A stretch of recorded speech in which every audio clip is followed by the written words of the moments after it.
안녕하세요, 여러분. Welcome to episode 5 with SakuraPop, where your inner musings of K-dramas come to life. Please like, favorite, and subscribe. I'm joined with my co-host, Bonnie. Hi, everyone. Hello again, Bonnie. Another great day for a podcast. Yes, another great day, and thanks for having me back. I thought it was going to be a one time gig, but sounds like you are happy with me enough to ask me back for return episodes, so I feel like it's a privilege. Thank you. Well, I'm introducing a modified episode format. The past four episodes have been some sort of analysis, whether it was startup or it was record of youth. But even as we finished those dramas, we started and continued other dramas. I'm rewatching old favorites in the meantime. And so I present to you our new segment called What We're Watching. And it is exactly what it sounds. These are dramas we haven't finished yet, so we can't exactly like break it down and analyze on a week to week basis. But in the interim, we will talk about and discuss what we're currently into. And I rotate through maybe like four dramas at any one time. So I'm always watching something for sure, or rewatching something that I've already seen. Yeah, and I'm a little different. I usually focus on one and I binge it, so I tend to get through dramas a lot faster than you, Jackie. Very good. I don't have that ability. I'm very distracted. I have attention deficit Oh, for K-dramas. fair enough. Everyone has their own way of watching K dramas, and it's all good. So, Bonnie, why don't you introduce to us what you're watching? Yeah, so like I said, because I binge TV shows, I tend to finish it quickly. So I just finished this title actually. And me and you, we talked about it a little bit already off the podcast, but it's called Inheritors on Netflix, and the original Korean translation was The Heirs. It's a pretty old drama series from 2013, so that's a while ago, I guess.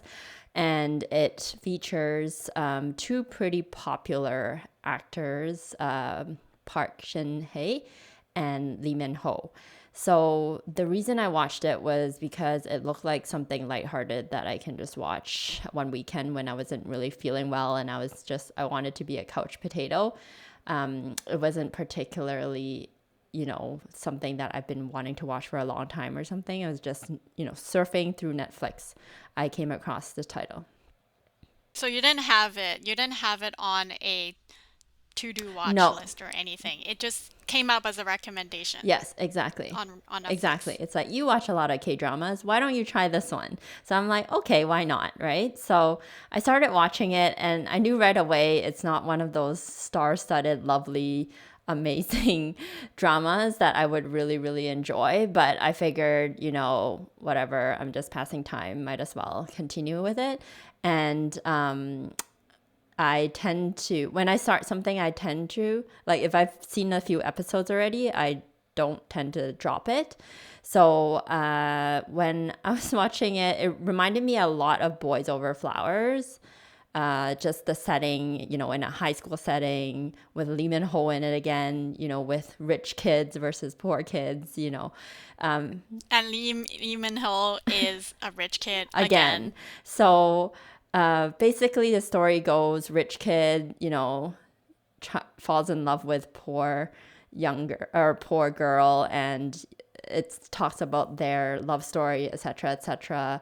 While she's being bullied, same story basically. Lee Min Ho plays the exact same character basically, which makes it not very interesting.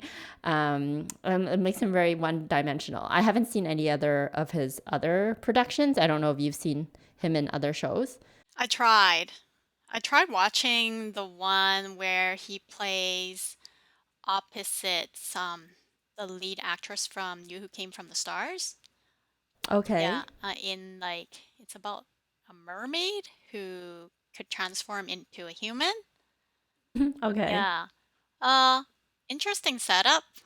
Top stars, in a very heavily invested K-drama, but Hmm.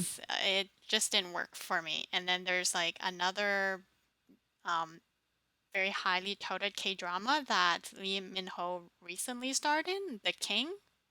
Hmm. Yeah, I don't think it received like the acclaimed reviews that everybody expected it would receive, so I didn't even bother starting on that one. I feel like Yeah. Lee Min-ho, he's not receiving many chances of stellar roles to be in. Yeah, that's true. It might not be his fault that people just cast him in these kind of roles that aren't very interesting and not very likable. So I felt like this role was the same as, in Boys Over Flowers. He's kind of a jerk. The way he treated his female lead was very, I felt was very Forceful? forceful, Condescending? condescending, very much like not giving her consent. Like she's not giving consent to how he's treating her. He would force kisses on her, which made me very uncomfortable, to be honest. It's not romantic. And we talked about how this is a very popular theme in some of the older, K dramas or even like Taiwanese dramas, like Asian dramas in general, where, it seems to be very manly for the guy to do that. But nowadays, this doesn't go anymore, after the Me Too movement, especially, this makes me feel very, very uncomfortable. So that what. I have to say that when I was like a lot younger, maybe in my late high school years when I started to watch a small smattering of K-dramas, this was the vogue, Mm-hmm. the forceful, very apparently manly Yeah.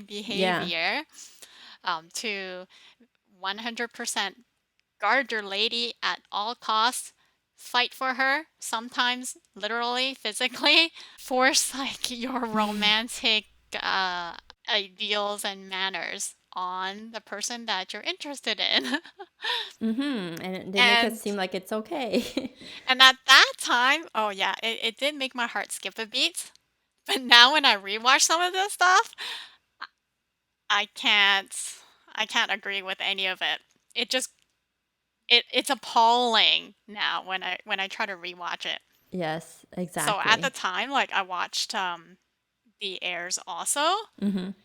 A little bit later after it was released, maybe like 2014, 2015, I saw it. Mm-hmm. And I thought it was an okay show. But now, even when I try to go back to watch like a single episode, I am kind of completely appalled Yeah. at all the notions that it introduces. Like it's bad. Like to me, it's a trashy show. Definitely trashy. Definitely about high school drama, which we don't need, like we mentioned last time. For those who didn't listen to our last episode and you'll hear all about it. Um, and then, yeah, I mean, and the other thing I think that bothered me was I like shows where most of the characters are likable. So, like we talked about last time in Crash Landing, I think there were so many characters that I really fell in love with. Whereas in this one, I didn't really like anyone. Like, there were no likable characters. And that's hard for me to enjoy the show when I don't like anyone in the show, right? Even the female lead, Park Shin Hye, she is really popular apparently. But this is the second show that I've seen with her in it. The first one was Memories of Alhambra. And I found that in that one, like, she had no character, no personality. At least this one, she had a little bit more spunk. So it's good for her for that. But I still didn't necessarily really empathize with her or enjoyed her character that much. Have you seen her shows? Yes, I loved her in The Doctors. Okay. Yeah, it. I've seen The Doctors twice. You'll never see it because it's about doctors. No. But like I feel like After Hospital Playlist is my second most loved doctor themed K drama. And she's very cool in it. Park Shin-hye plays her badass character really well in The Doctors. So she's definitely not one-dimensional. I think she's got a lot of talent as long as that talent is used well. Okay. Yeah. So don't be Good to discouraged know. by the actors that you've seen in The Heirs because it is in no way representative of their true acting abilities. Good to know. And that was earlier in their career too, right? So they could have evolved from then. Yeah. What I do appreciate about The Heirs is it launched a lot of new, like, well, I wouldn't say new actors, but younger actors into the spotlight. Like after The Heirs, people like Lee Min-ho, Park Shin-hye, and Mm-hmm. Kim Ji-won, who plays Rachel, and Mm-hmm. Kang Han-nu, who plays Your Camellia, favorite. yeah, and a bunch of other things. Crystal Mm-hmm. plays, one of the popular girls in the show, in The Heirs. So their careers like all launched off the rocket ship after The Heirs. Okay. Yeah, so as as bad as I feel like this drama is, it helped bring a lot of good things along later down the road Good to know. in terms of like setting up strong career paths for all of these actors who were young at the time, young and developing. Mm-hmm. Yeah, I think maybe if I watched it maybe 10 years ago, it would have been different. Um, Oh yeah, yeah, very different. yeah, for sure. So overall, my overall impression of the show was it's not a good show. Don't watch it if you don't need to. And if you already know these actors now that they're more established and you want to, for some reason, watch how they were when they were younger, then this may be something you would want to pick up. Otherwise, there are a, a lot more interesting and engaging TV shows on Netflix. So maybe Jackie has something she would recommend. I sure do, but it is not on Netflix. However, there are a lot of reliable streaming sites where you can pick up older dramas. My recommendation, and it's what I am currently rewatching because I have already seen this K drama before, so it speaks to how much praise and acclaim I have for it. And it's received really well.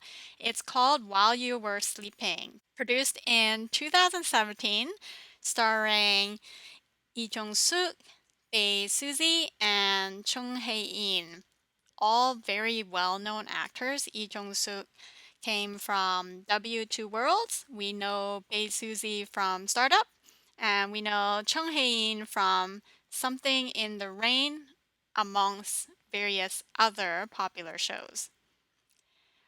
I am promoting While You Were Sleeping, even though it's from 2017, is because of our episode about Startup, where we discussed all our dissatisfactions about Startup. So if you were dissatisfied, particularly with the mismatched romance in Startup, which I attribute to be more like a tiger rabbit relationship, right? The tiger being so Sodarmi, and I thought the Namdo-san felt like a little rabbit, and it's like a tiger trying to mate with a rabbit. Oh no, that's not a And pretty if you were sight. disappointed, like we both were, at the lack of natural chemistry and spark that you normally expect from a lead couple, it seems like While You Were Sleeping makes up for everything that you felt went wrong with the couple pairing in Startup. So, what's great about While You're Sleeping is I feel like it highlights Suzy as a bona fide, very talented actor. And any unfair criticism that she received because of how her role was written for Startup is made up for in While You Were Sleeping. Wow. So I do highly recommend it because she is a lot stronger and a lot more sensible as a character in her older show. What's more is you will definitely, without doubt, cheer for the lead couple and feel like, yes, they are absolutely meant for each other. Wow, that sounds very interesting. Now I really want to watch it. Here's something that's even more interesting. If that didn't interest you enough, it sounds like you're already bought in, but I'm gonna stick the nail in the coffin. So the premise is really cool.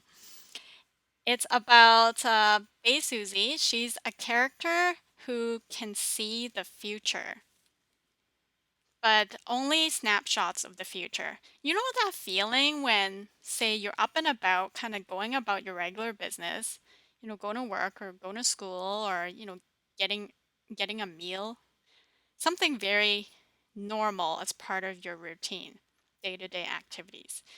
And you all of a sudden you get the sense that you've done exactly that same thing before, some time before, but you don't know when. You just feel like the scenario is a repeat of the past. I've had this feeling a few times ago. Mm-hmm. It's known as deja vu. Mm-hmm. Yeah, Yeah. So do you feel like you've had deja vu before, Bonnie? probably. Nothing recently that I can pinpoint, but I'm sure we have all kind of had that feeling at some point. What's cool is so while you were sleeping, takes that feeling of deja vu to the next level. It's saying that these periods of deja vu is actually a person gifted with the powers to foresee the future, and it's a glimpse into a future. Hmm. So deja vu, it's not actually like a reflection of a past occurrence, Mm-hmm. but of a future occurrence. Like Interesting. you've already seen this some happen somewhere else, and now it's being realized.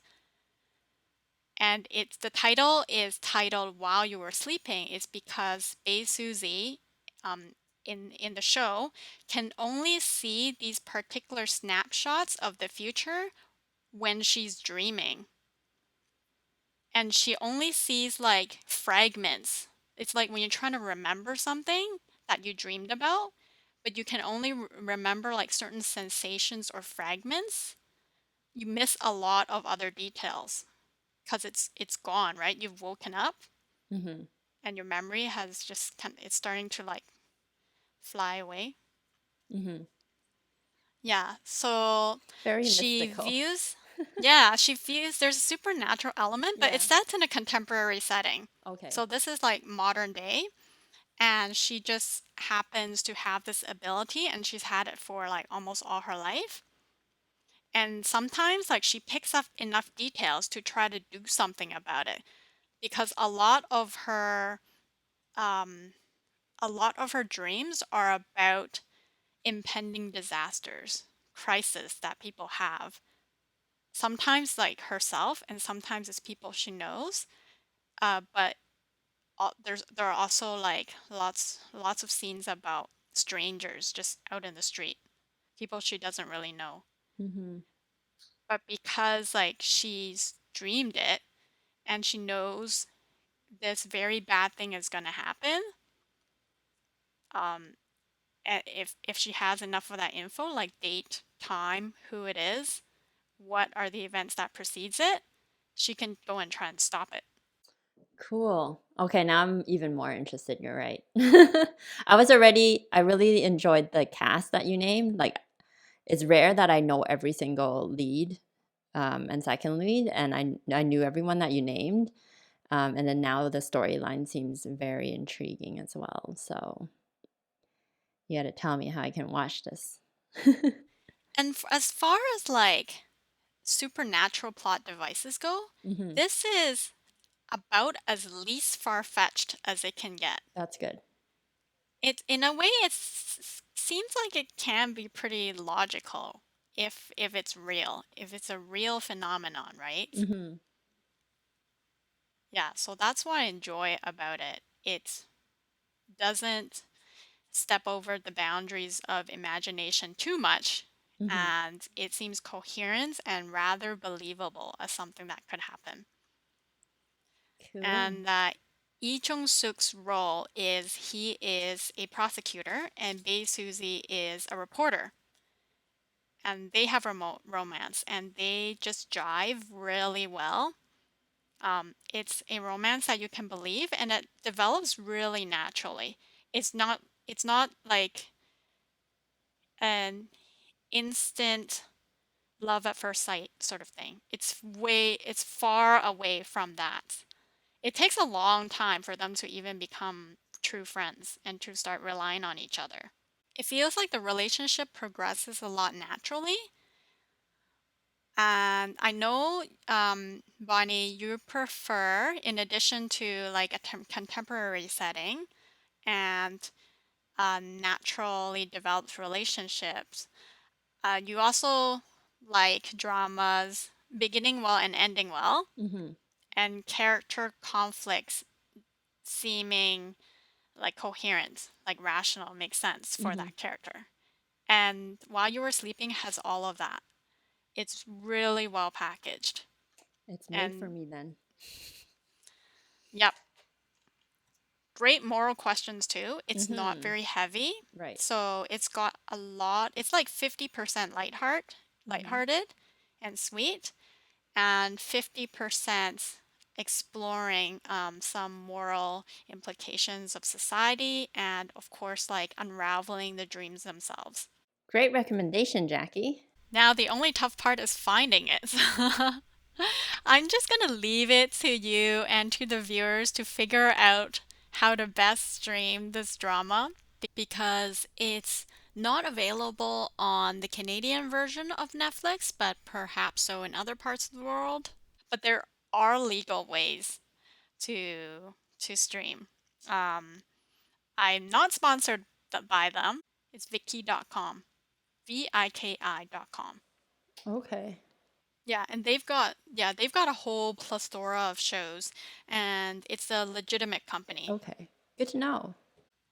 Viewers are welcome to go that path because at least with like a legitimate subscription, you can access the high def versions of shows, which makes a lot of difference in viewings, I feel. Great, we have you on I board. am on board. I can't wait until you find it and start Yeah, then watching it. maybe we can do a review in the future, like a full review. Now, Bunny, we've talked about how I choose my dramas and how I watch dramas, and you've also kind of expressed how you like to like binge watch and focus on one drama at a time. So, given that there's a limited amount of time that we both have in our lives, there is inevitably gonna be a list of dropped dramas. And even though, Bonnie, I know you like to start something and see it through to the very end, it's got to be, it can't be possible, humanly possible, for you to watch a little bit of every single thing and continue to finish like the whole season. So I feel like that you've probably had dramas that you've dropped, and I definitely have dramas that I've dropped because I pay a lot of attention to my gut instinct and my hunch Fair. about shows, and it's rare that I change my mind after episode one. Of course. So, yes, we certainly don't enjoy everything, and we have to spend our time wisely. So, with that, why don't we talk about dramas we will not go back to talking about because they lost us really early on? Yeah, so like you said, it's very rare that that happens to me. But there's actually one that comes to mind that I recently tried to watch, but I wasn't able to see through past episode one. And I hope no one will kick me for this because I've heard good things about it, and that's why I watched it. It was on my to watch list, and it's Chocolate. Have you heard of that or seen it? Uh, I know a song by Day Six called Chocolates. So Chocolate is on Netflix, as you know, I watch all my shows there. It's 2019, so it's relatively new, and it talks about. It seems like it's a drama. It's a love story between um, these two people who met when they were kids. And the first episode basically consisted of these kids kind of meeting each other.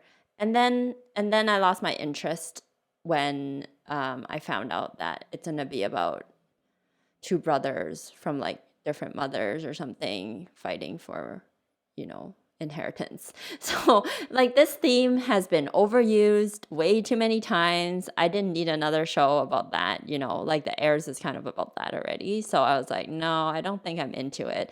The other thing that kind of turned me off of it was when this kid grows up, he becomes a doctor. So I'm like, okay, no, I'm good. Um, so that's why I dropped it after the first episode. But online people have raging, like, they're saying how good it is. It's a very nice, heartwarming story. It talks a lot about life and life lessons. So it could still be a good show. I might come back to it, who knows? But as of right now, I felt like there was too much drama and not enough lightheartedness within that first episode for me to continue. And I need some comedy in my life. So that is my review of the first episode of Chocolate. How about you, Yeah, Jackie? you said there's pretty high critical acclaim about this drama, right? Or Yeah, netizen acclaim at least. And I'm right now researching like the average audience share percentage, yeah. and it's quite high for a non for a cable show. Because this is made and produced by JTBC, and JTBC is paid for cable. And even then, like it's reached, it's about 4.5% or so averaging. And that's not bad for a cable show. Mm-hmm. It's a little bit better than just middling. So clearly, Korean viewers, for the most part, enjoyed it. Yeah, these are decent audience numbers. And Ha Ji Won is in it. She's really famous for doing Secret Garden. That's a category that people like. Yeah, I think you're right. That seems to be a category that catches on really well in South Korea in particular. I don't agree with them Mm-hmm. myself. Yeah, that's why we Mm-hmm. both do not watch It's Okay Not to Be Okay. Despite the really solid acting, like I've seen a few episodes just because somebody else in my household is watching that. And so I just happen to tune in when they're tuning in, and it's like, I like the acting, the performance is really solid, but I don't like the story. I can't buy into the story. I It doesn't make me happy watching the show. That's a tough part about melodramas, right? It doesn't give you nice feelings. Exactly. How about you, Jackie? So I've dropped two shows. I've actually dropped a lot more than two shows, but I'm just going to concentrate talking about these two because there is a correlating relationship between them in that they belong to the same genre. My episode one is about strangers from hell, Mm-hmm. and I recently like got into the kind of thriller, horror, gore genre. And I put my foot in my mouth when I was doing episode one because I said I would never watch anything like Kingdom because I don't like that stuff.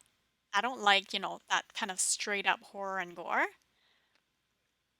But I think that's not true because I keep searching for those kind of shows whenever it comes up on Netflix. Yeah.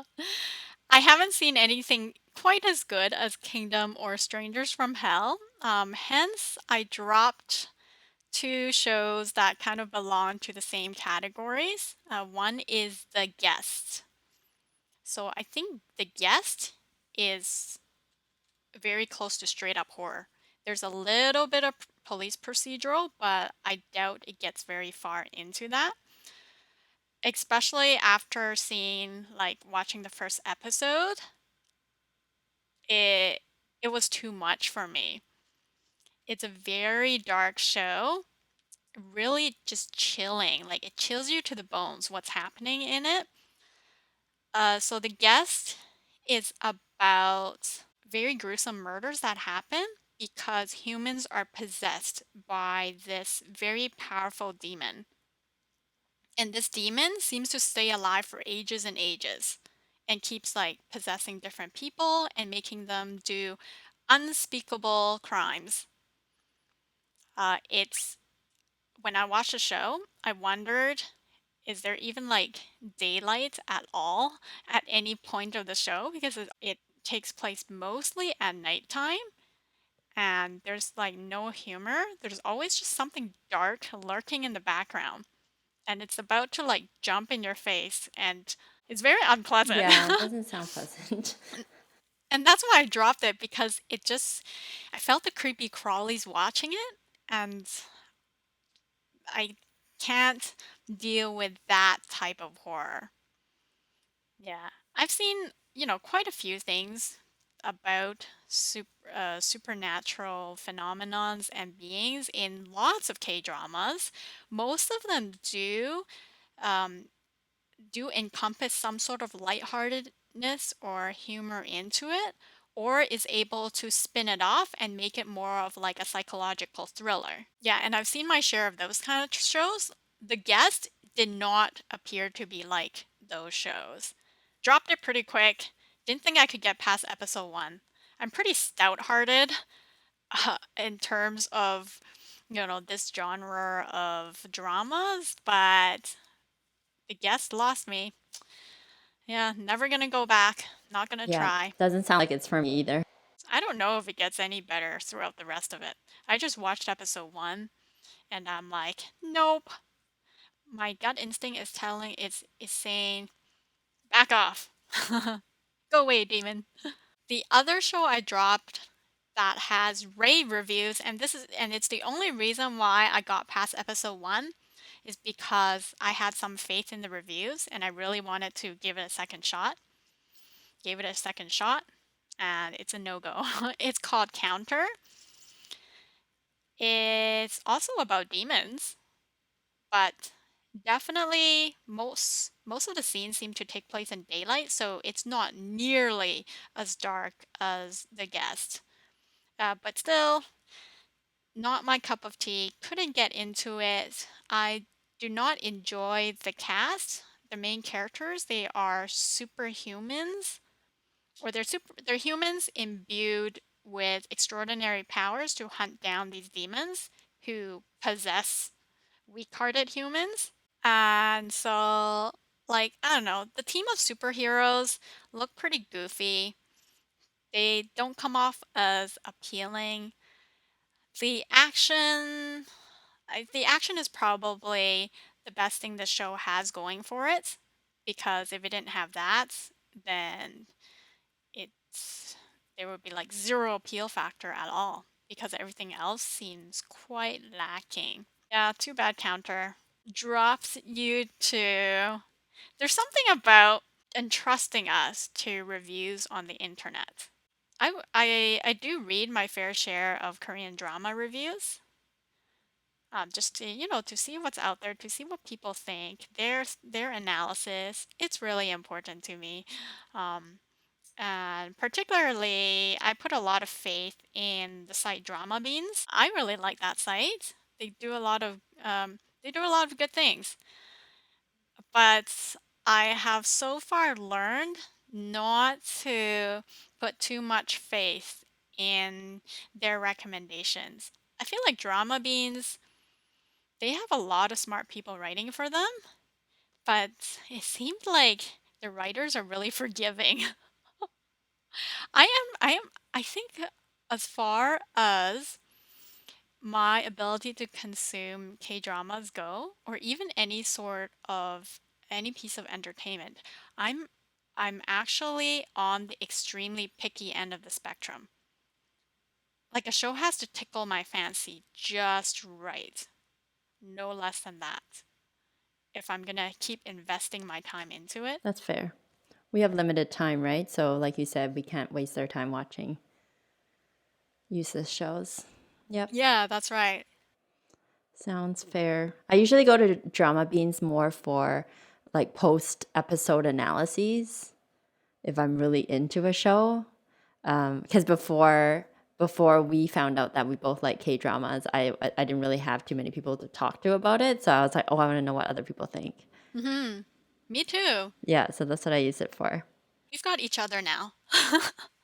We do. And our listeners. So if you guys have any feedback for us, or if you have anything to say about anything we're analyzing, maybe you don't agree with us, then feel free to leave comments and let us know. Yeah, that's right. Positive, negative comments, it's all good. They're all your opinions, and everybody is entitled to their perspective, especially when in the world of K-dramas, where anything goes, where in the world where there are demons and strange people running hotels and dreaming about the future, in that world, anything goes. So please, yes, give us your feedback. We'd love to hear more from you. All right. And that's everything. Thank you so much, everybody, for tuning in. Please like, favorite, subscribe, send us your review, and we will see you next time. 다음에 또 봬요. 안녕. 안녕.